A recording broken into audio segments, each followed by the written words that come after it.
Richmond Bone and Joint Clinic disclaimer. The video you are viewing offers instruction and advice regarding the evaluation of injuries, first aid, rehabilitation, and use of durable medical equipment. While helpful, this video is not meant to replace the sound medical advice of a trained physician. Please seek treatment and evaluation for any injury or medical condition.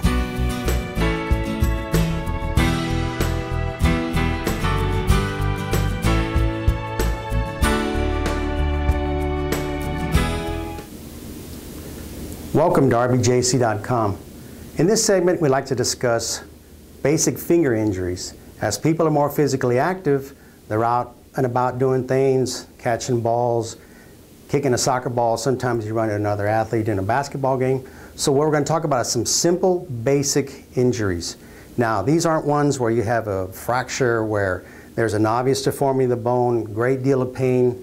Hey, off you go to the emergency room, then you come see us. What I like to cover is basic taping of some finger injuries. It's called buddy taping.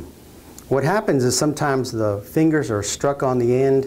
You have some pain either in the distal joint or the middle joint, and it irritates you. It's swollen, but you think you can make it through the particular sport, so we've got a tip for you. All we like to do is use your good old-fashioned, have it around the house, 1.5 inch white tape.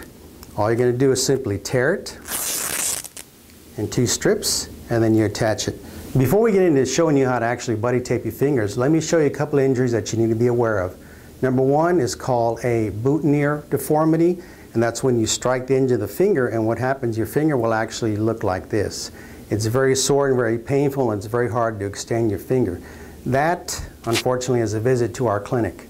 The second one is called a mallet finger. You get struck on the end of the finger, and the end of the finger, you cannot extend the end of your finger. That's called a mallet finger. Both of those are not very well addressed with buddy taping, and you should see a physician. So let's get into some buddy taping and some ways to get back on the field. What we'd like you to do is, again, you're going to tear some tape, or you can purchase smaller tape, 1/2 inch tape, and they work just the same.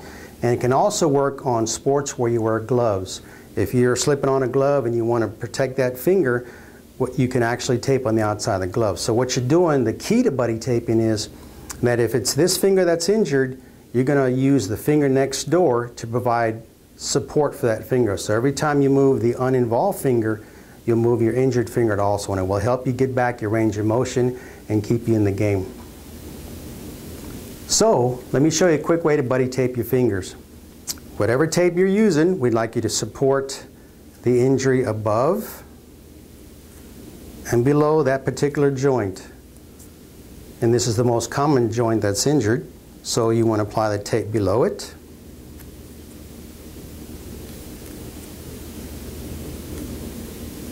And the tape above it.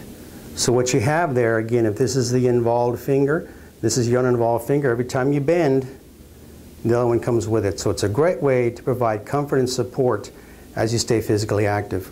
And again, you can do this over a glove if you want to.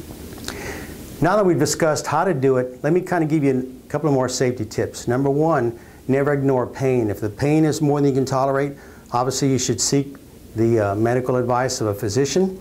But in the meantime, make sure you ice it for the first 48 hours or so to provide a little bit of comfort, keep that range of motion going, and we should get you back into the game. On behalf of Richmond Bone and Joint Clinic, we'd like to thank you, and always remember, RBJC.com.